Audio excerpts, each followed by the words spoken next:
सोचिए, नेपाल में जो कुछ भी हो रहा है, क्या वो सिर्फ छात्र आंदोलन है? नहीं, वो सिर्फ छात्र आंदोलन नहीं है।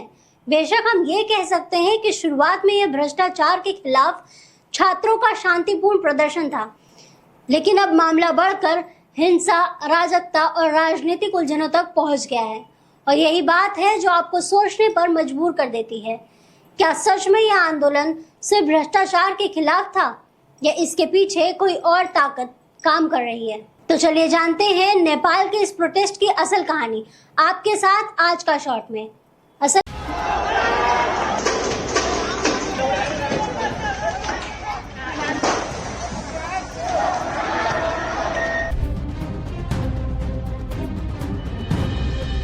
कहानी ये है कि नेपाल सरकार ने अचानक 26 सोशल मीडिया प्लेटफॉर्म्स जैसे व्हाट्सएप, फेसबुक, ट्विटर और यूट्यूब पर बैन लगा दिया। और इसका कारण बताया गया कि ऑनलाइन झूठ, अराजकता और नफरत फैलाने वाले कंटेंट को रोकने के लिए ऐसा किया जा रहा है। लेकिन जनता पर इसका बिल्कुल उल्टा असर पड़ा। युवा जो पहले से ही बेरोजगारी और भ्रष्टाचार की मार से परेशान थे, इसे अपनी आवाज दबाने की एक कोशिश समझ बैठे, और शायद ये कोशिश थी भी वही। और फिर वो हुआ जिसकी कल्पना आपने सपने में भी कभी नहीं की होगी।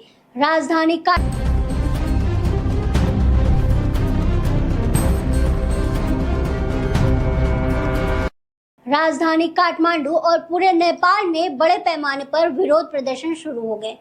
हालांकि ये प्रोटेस्ट शांति से होने वाला था, और शुरुआत में हुआ भी वही था। नेपाल में छात्र शांतिपूर्ण तरीके से अपनी आवाज उठाने के लिए सड़कों पर उतरे थे। उनका पर्पस था भ्रष्टाचार के खिलाफ विरोध और सोशल मीडिया पर लगी पाबंदी यानी सोशल मीडिया बैन के खिलाफ आवाज उठाना। लेकिन जैसे जैसे आंदोलन बढ़ा, पुलिस ने प्रदर्शनकारियों पर यानी आम जनता पर आंसू गैस, रबर बुलेट्स, पानी की बौछारें और यहाँ तक कि जिंदा गोलियों तक का इस्तेमाल किया। और अब शायद आपके मन में ये सवाल उठे कि आखिर ये सब हुआ क्यों? तो आपको बता दें कि ये सब तब हुआ जब प्रदर्शनकारी संसद भवन की ओर बढ़ने की कोशिश कर रहे थे। इस हिंसा में कम से कम 19 लोग मारे गए और सैकड़ों लोग घायल हुए। और यही कारण है कि यह घटना नेपाल के इतिहास में सबसे बड़े और सबसे हिंसक प्रदर्शनों में से एक मानी जा रही है। इसी बीच नेपाल में विरोध प्रदर्शनों के दौरान पूर्व प्रधानमंत्री झलनाथ खालन की पत्नी राजलक्ष्मी चित्रकार को उनके घर में आग लगाकर जिंदा जला दिया गया। उन्हें गंभीर हालत में अस्पताल में भर्ती कराया गया, लेकिन इलाज के दौरान ही उनकी मौत हो गई। हालांकि ये विभत्स घटना अवर्णनीय है, और यही घटना देश के बढ़ती राजनीतिक हिंसा और अस्थिरता का प्रतीक बन गई और आंदोलन को और भी उग्र और हिंसक बना दिया।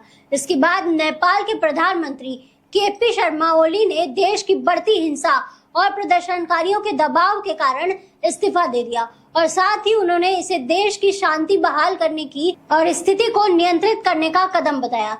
लेकिन सवाल यह उठता है कि क्या सिर्फ प्रधानमंत्री के इस्तीफा देने से ही समस्याएं खत्म हो गई हैं? बिल्कुल नहीं। देश में भ्रष्टाचार, राजनीतिक अस्थिरता और युवा वर्ग की बेरोजगारी जैसी समस्याएं अभी भी ज्यों की त्यों बनी हुई थी। सरकार ने भड़कती हिंसा और आक्रोश को देखते हुए बैन को तो हटा दिया था, लेकिन छात्र अब केवल सरकार से बैन हटाने की मांग या सरकार के नेतृत्व में परिवर्तन की मांग नहीं कर रहे थे, क्योंकि अब स्टूडेंट्स की आवाज ने पूरे राजनीतिक सिस्टम को और नेपाल की शक्ति संरचना को चुनौती देना शुरू कर दिया था। वे चाहते थे कि केवल नेता ही नहीं, बल्कि संसद, न्यायपालिका और प्रशासनिक संस्थाएं भी पारदर्शिता और जवाबदेही के साथ काम करें। इस आंदोलन ने धीरे धीरे एक व्यापक जन क्रांति का रूप ले लिया, जिसमें युवा वर्ग, नागरिक समाज और कई सामाजिक संस्थाएं शामिल हो गईं, जो भ्रष्टाचार और गंदी राजनीति के खिलाफ आवाज बुलंद कर रही थी।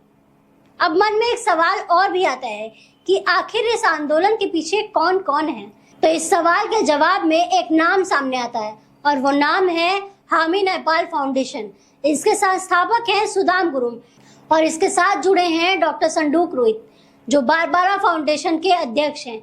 डॉक्टर रुइत ने 2006 में रोमन मैग्सेसे अवार्ड भी जीता है, और नेपाल में नेत्र चिकित्सा के क्षेत्र में काफी प्रसिद्ध भी हैं। लेकिन क्या संडुक रुइत या सुदाम गुरुङ ये सिर्फ समाज सेवा कर रहे हैं, या इसके पीछे कोई और बड़ा मकसद है?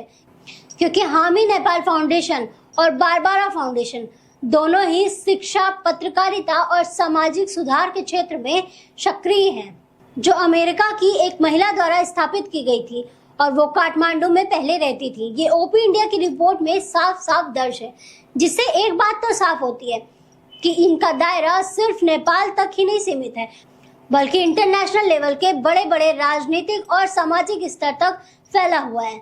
इसके अलावा एक और नाम है बालेंद्र शाह, जो काठमांडू के मेयर हैं और एक रैपर भी। वे युवाओं में काफी लोकप्रिय हैं। प्रदर्शनकारियों ने तो उन्हें अपना प्रधानमंत्री बनाने की भी मांग की है। बालेंद्र शाह ने शांति की अपील की है नेपाल के लोगों से, लेकिन क्या ये सच में इस आंदोलन में असली नेता, एक असली चेहरा बनेंगे? अब ये सोचना जरूरी है, क्या यह आंदोलन सच में भ्रष्टाचार के खिलाफ है या इसके पीछे कोई और साजिश है? क्या ये नेपाल की राजनीतिक व्यवस्था बदलने की कोशिश है? क्योंकि अगर नेपाल की अराजकता बढ़ती है तो इसका असर सीधे भारत पर भी पड़ेगा।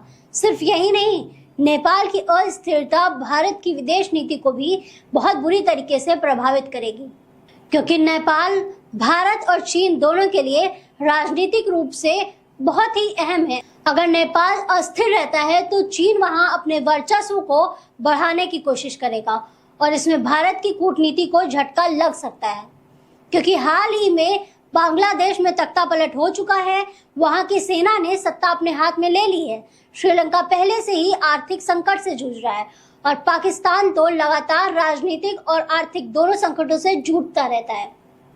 तो इस बीच अगर नेपाल में भी अस्थिरता गहराती है तो यह भारत के लिए बहुत खतरनाक साबित होगा। भारत को अपने चारों ओर अस्थिर और कमजोर पड़ोसियों से जूझना पड़ेगा।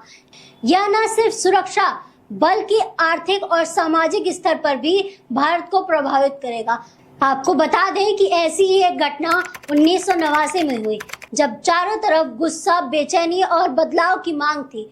इसे ही कहते हैं 2037 साल को आंदोलन। इस प्रोटेस्ट की शुरुआत तो पाकिस्तान के पूर्व प्रधानमंत्री जुल्फिकार अली भुट्टो की फांसी के विरोध में हुई थी, लेकिन यह चिंगारी कुछ ही दिनों में शिक्षा, सुधार और लोकतांत्रिक अधिकारों की बड़ी आग में बदल गई और स्टूडेंट्स की उस भीड़ ने 22 मांगों की पूरी सूची बना करके सरकार को दी और एक एक्शन कमेटी का गठन भी कर डाला। वहीं अमृत साइंस कॉलेज की झड़प ने तो जैसे आग में घी डालने का काम किया। पुलिस की गोलीबारी, घायल छात्र और पूरे देश में गुस्से की लहर। देखते ही देखते आंदोलन 75 में से 37 जिलों में फैल गया। दबाव इतना बढ़ा कि शिक्षा मंत्री पशुपति शमशेर राणा को इस्तीफा देना पड़ा। तभी राजा वीरेंद्र ने हालात की गंभीरता को समझते हुए उसे संभालने के लिए रॉयल कमीशन बनाया और छात्रों को रिहा किया। समझौते में विवादित शिक्षा नीति वापस ली गई। स्वतंत्र छात्र संघों का रास्ता साफ हुआ और सरकारी मंडलीय संगठन खत्म हुआ।